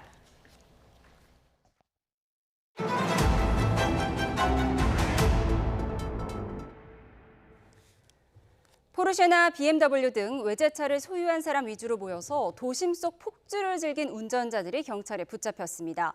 최고 시속 200km로 달리면서 차선을 급히 바꾸는 이른바 칼치기를 일삼은 것으로 조사됐습니다. 정현우 기자의 보도입니다. 지하차도를 막 빠져나온 차량 옆으로 쏜살같이 치고 나오는 검은색 BMW. 속도를 줄이지 않고 칼치기로 차선을 바꿔 앞으로 끼어들고 다른 외제차들도 아찔하게 뒤따릅니다. 지난달 14일 자정 가까운 시각 포르쉐나 아우디 등 고급 외제차 소유주 등 9명으로 구성된 폭주단체의 질주 모습입니다. 저희한테 위협운전했고 저희가 먼저 사고 날 뻔해서 갑자기 교차로 변경하고 끼어들게 하는 게 너무 심했어갖고. 의정부에서 모여 출발해 서울에 진입한 뒤 자유로로 빠져나갈 때까지 폭주를 이어간 거리는 100km가량. 150km에서 최대 200km 시속으로 급차로 변경을 일삼았습니다. 일명 트래픽이라고 자기들이 이제 으는데 교통 체증이 약간 있는 상태에서 칼치기라고 그러지 않습니까? 급차로 변경을 하면서 이제 그 자신들의 스릴을 느꼈다고 이런 식으로 진술이 있었습니다. 여기서 리더격인 20대 BMW 운전자는 다른 폭주단체 두 곳과도 아찔한 질주를 이어갔습니다. 지난달 초중순 BMW 소유주들이 대부분인 그룹, 또 다양한 고급 차량으로 구성된 그룹과 함께 시속 150km 이상의 속도로 칼치기를 반복한 것으로 조사됐습니다. 폭주 신고가 빗발쳐 수사에 착수한 경찰이 검거한 세계 폭주단체 소속 운전자는 모두 26명. 과속 단속 카메라를 피하려 번호판에 보호 필름까지 붙인 사례도 파악됐습니다. 경찰은 일괄적으로 교통법규벌점 40점을 부과해 이들의 운전면허를 정지하고 도로교통법상 공동위험행위 등 혐의로 검찰에 송치했습니다. YTN 정윤우입니다.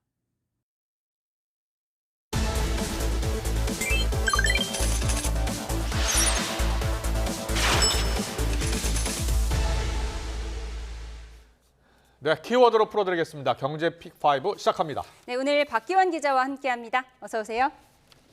네, 첫 번째 키워드 영상으로 만나보겠습니다. 화면 주시죠.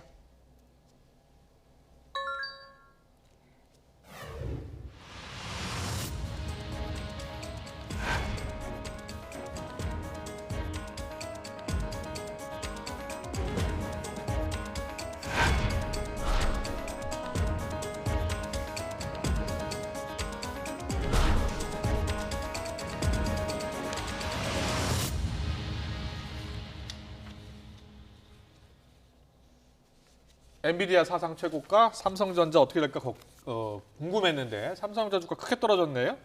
네, 그렇습니다. 먼저 시작은 한 외신 기사 때문이었는데요. 예.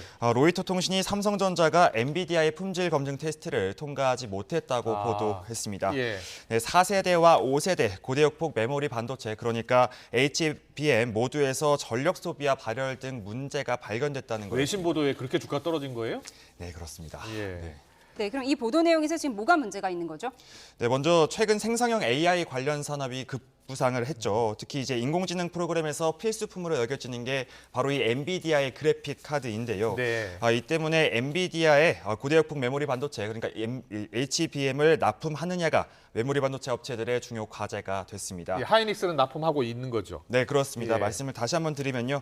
현재는 우리나라의 SK 하이닉스가 4세대 HBM을 사실상 독점 공급하면서 세계 시장 1위를 차지했습니다. 반면 2위로 밀려난 삼성전자는 엔비디아의 벽을 넘기 위해서 노력하고 있는데요.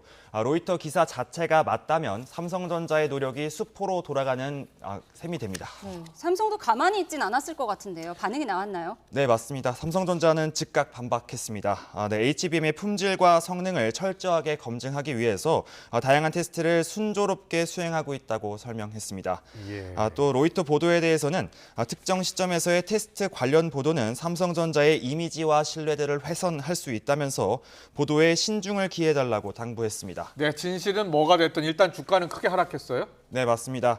삼성전자는 오늘 종가 기준으로 3.07% 내린 75,900원으로 마감됐습니다. 지난달 23일 이후에 한 달 만에 다시 75,000원대로 주저앉은 건데요. 반면에 SK하이닉스는 엔비디아의 높은 실적 발표에 어제 역대 최초로 20만 원대를 넘어섰는데요.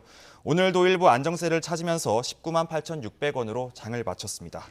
네, 삼성전자 향후 실적이 엔비디아 공급 계약 성사에 달려있다는 시장의 평가가 나오면서 이 엇갈린 결과가 나온 것으로 풀이가 되고 있습니다. 네, 삼성전자 주주들 오늘 마음이 아팠겠어요. 네, 다음 키워드 보겠습니다. 두 번째 키워드 주시죠. 쿠팡과 공정위, 최저가 아이폰 없어지나? 어떤 내용인가요? 네, 먼저 한 가지 여쭤보고 싶은데요. 쿠팡이라든가 온라인 채널에서 혹시 제품을 구매하실 때 어떤 제품이 가장 눈에 띄실까요? 전 보통 제일 위에 있는 거 추천 딱지 붙은 거를 주로 구매하곤 합니다. 네, 사실 저도 그렇지만 사실 상단에 표출된 그리고 저렴한 가격의 제품이 가장 먼저 클릭하게 되죠. 네, 마찬가지로 이번 사태의 발단도 쿠팡이 자체 PB 제품과 일부 직밀 상품을 상단에 표출한 것이었습니다. 공정위는 생수나 휴지, 그리고 세제 등 생활용품과 패션 상품까지 쿠팡이 중소제조기업들과 자체 제작한 상품들을 소비자들을 속이고 밀어주기 했다고 보고 있습니다. 여기에 아이폰과 갤럭시 등 스마트폰은 물론이고 노트북과 TV 등 일부 쿠팡 직맥 제품들도 상단에 표시가 되는데요. 여기에 대해서도 문제가 됐습니다. 근데 최저가 아이폰이 왜 없어지는 거예요? 예, 다시 한번. 예, 최저가 아이폰 없어지나 그래서요. 네, 이 부분은 사실 이제 공정위의 조사 결과가 정확하게 나오면 그 이후에는 좀 파장이 거기까지 이어질 수 있다는 부분인데요. 뒤에서 다시 한번 설명드리겠습니다. 예, 네. 네. 소비자들을 기만했다. 그러니까 자기 제품을 광고하면서 공정한 경쟁을 저해했다. 이런 내용 아닌가요? 네, 맞습니다. 쿠팡 입장에선 사실 뭐 고객이 원하는 제품을 원하는 방식으로 보여주고 구매를 유도하는 게 당연한 업체의 입장이다라는 거였는데요. 편의점이나 백화점을 가도 고객들이 살만하고 업체들이 팔고자 하는 제품이 더 전면에 나와 있는 게 사실 마찬가지죠. 또 소비자 피해도 없었고 오히려 저렴한 제품을 고물가 속에서 안정적으로 제공하고 있다고 주장했는데요. 이 때문에 업계 파장도 상당한 상황입니다. 먼저 전문가 이야기 한번 들어보시겠습니다. 머천다이징을 어떻게 할 거냐는 거는 사실은 유통업체가 그게 하나의 차별화 포인트고 유통업체의 고유 업무에 해당되는 거거든요. 온라인 매장뿐만 아니라 오프라인 매장에서도 전부 다 PB를 전략적으로 배치하고 있기 때문에 이거 따지고 걸면 모든 유통업체가 다 걸린다 이렇게 봐야죠. 우리가 이렇게 조사를 시작하게 된 건 2년 전에 한 시민단체 관련 신고를 받았기 때문인데요. 오는 29일과 다음 달 5일 두 차례에 걸쳐서 전원회의를 거쳐서 관련 심사 보고서를 최종 심의할 예정입니다. 네, 잘 들었습니다. 다음 키워드 보겠습니다. 세 번째 키워드 준비해 주시죠. 화면 보겠습니다.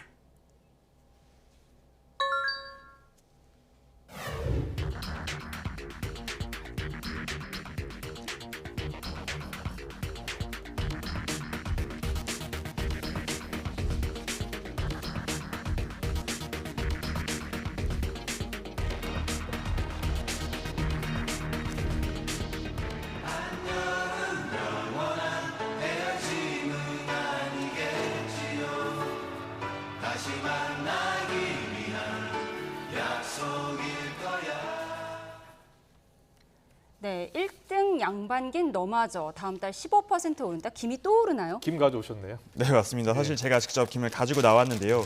저희가 흔히 식탁에서 많이 먹는 조미김, 그중에서도 눈에 익은 게 바로 이 양반김이죠. 시장 점유율도 20%가 넘는 1위 브랜드이기도 하고요. 다음 달 1일부터 이 들기름김 20개가 1,980원으로 15.8% 오릅니다. 또 양반 참기름김 역시 14.6% 인상될 예정인데요. 대형마트와 온라인 편의점에서 파는 제품 모두 똑같이 적용이 됩니다. 앞서 다른 제품들도 많이 올랐잖아요. 네, 맞습니다. 여기 있는 뭐 제가 갖고 나오기도 했는데요. 뭐 광천김, 뭐 대천김 이렇게 많은 상품들이 올랐고요. 실제 성경식품과 최근에는 CJ 제일제당도 원가 인상을 버티지 못하고 가격 인상 대열에 합류했습니다. 아시다시피 김 원재료에 대한 해외 수요가 급증하고 있고요. 또 일본과 중국에서 작황이 부진하면서 빚어진 1위이기도 합니다. 문제는 시민들의 밥상 물가겠죠. 뭐 저희가 먼저 이야기를 듣고 왔는데요. 함께 들어보시겠습니다. 좀 많이 부담돼요. 왜냐하면 김은 그러니까 매번 밥상에 오르는 반찬이었는데 이제 김 물가도 너무 많이 다 올랐는데 김까지 오르니까 이거를 매번 사 먹을 수 없을 것 같은 그런 부담감이 많이 드네요. 네, 여기에 정부는 김 수입에 무관세를 적용한 데 이어서 다음 달까지 김 할인 지원을 이어간다는 방침을 밝히기도 했습니다. 알겠습니다. 이 김값마저 오르니 걱정이네요. 네 번째 키워드 보겠습니다. 높아진 성장률 전망치 이야기인데요.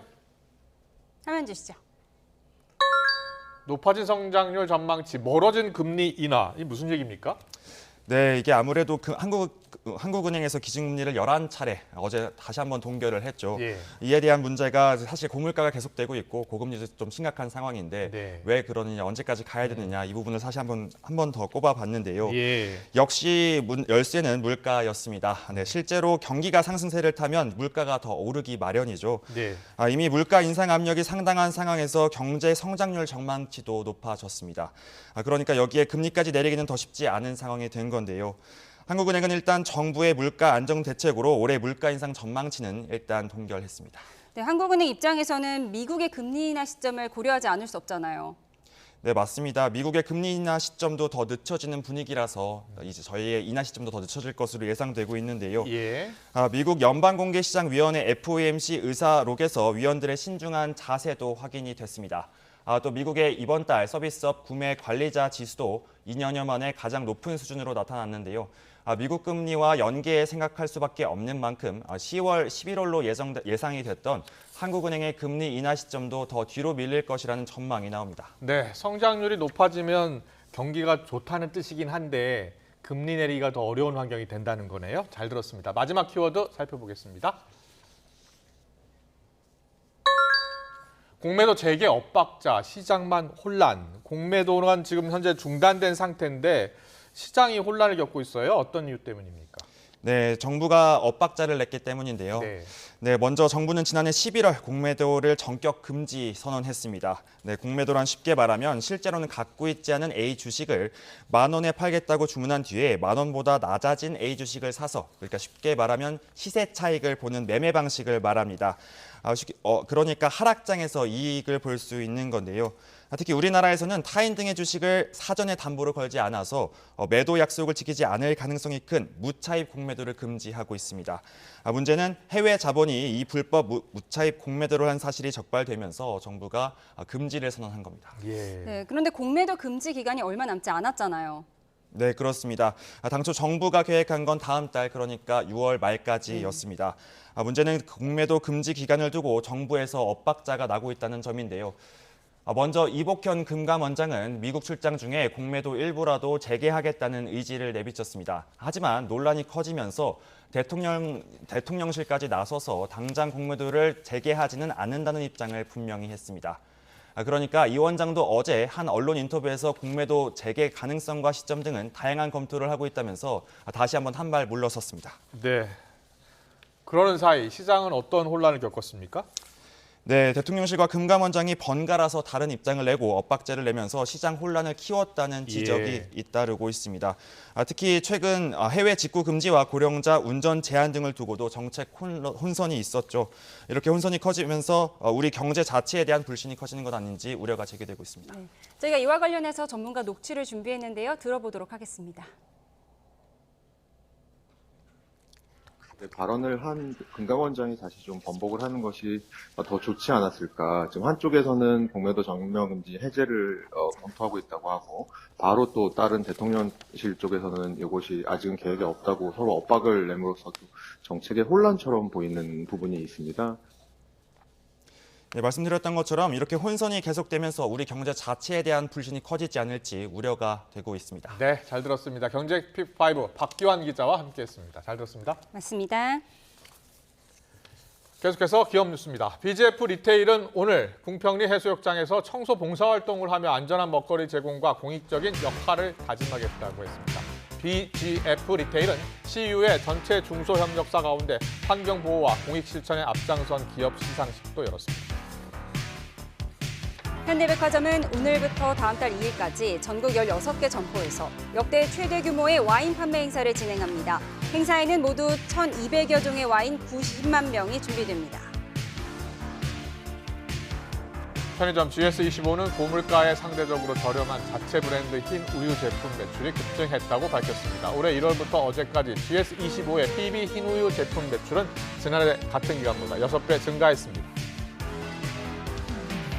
제네시스는 한국정원과 자연에서 영감을 얻은 전시가 2주 만에 관람객 16,000명을 기록했다고 밝혔습니다. 이번 전시는 제네시스 자동차와 세계적인 꽃 아티스트 제프리 썸의 협업으로 진행됩니다.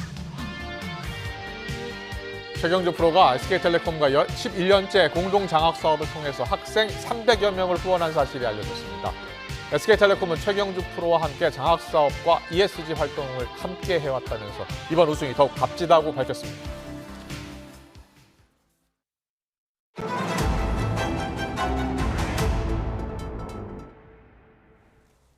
미국 정부가 AI 인공지능으로 조 바이든 미 대통령 목소리를 만든 사람에게 우리 돈으로 82억 원의 벌금을 부과했습니다. 또 AI 기반의 딥페이크를 악용한 음란물을 막는 구체적인 조치에 들어갔습니다. 신웅진 기자의 보도입니다.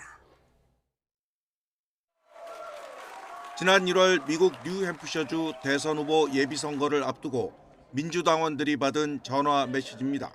We know the value of voting Democratic when our votes count. It's important that you save your vote for the November election.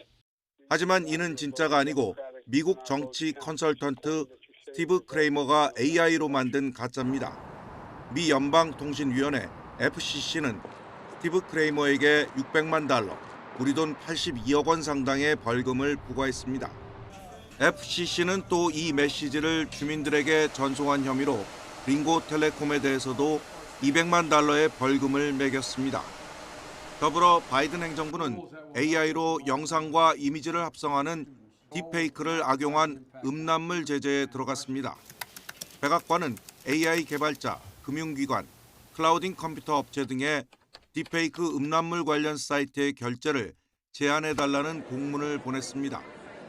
구글과 애플 등 모바일 앱스토어를 관리하는 게이트키퍼에게도 딥페이크 음란물 생성과 확산을 막을 수 있는 일련의 조처를 요구했습니다.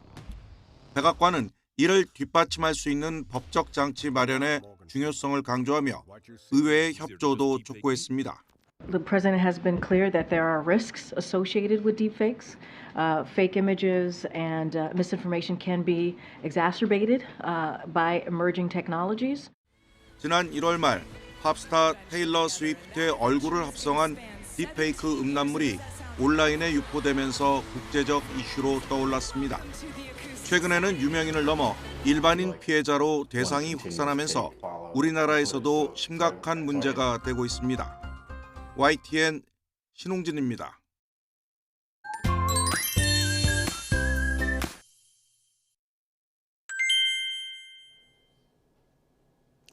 금요일인 오늘 충청 이남을 중심으로 낮더위가 이어졌습니다. 충북과 남부 곳곳으로는 기온이 크게 오른 데다 동풍이 유입되면서 오늘 저녁까지 소나기가 지나겠습니다. 곳에 따라 벼락과 돌풍, 쌀락, 우박이 떨어질 가능성이 있어 조심하셔야겠습니다. 주말인 내일 중부지방은 하늘빛이 흐리겠습니다. 구름이 볕을 가리면서 기온도 예년 수준을 밑돌겠습니다. 휴일인 모레 오후에는 중서부와 남해안에서 비가 시작돼 밤에는 전국으로 비가 확대되겠습니다. 나들이 일정에 참고하시는 게 좋겠습니다. 내일 아침 기온은 오늘보다 높은 곳이 많겠습니다. 서울 18도, 대전 16도, 광주 17도가 예상됩니다. 내일 낮 기온은 예년과 비슷하거나 조금 낮겠습니다. 서울 25도, 강릉 23도, 대구 24도가 예상됩니다. 일요일 오후에 시작된 비는 다음 주 월요일 아침까지 이어지겠고요. 비가 내리며 더위도 잠시 주춤할 전망입니다. 날씨였습니다. 네, 금요일 보내드린 뉴스원 여기서 마치겠습니다. 시청해주신 여러분 고맙습니다.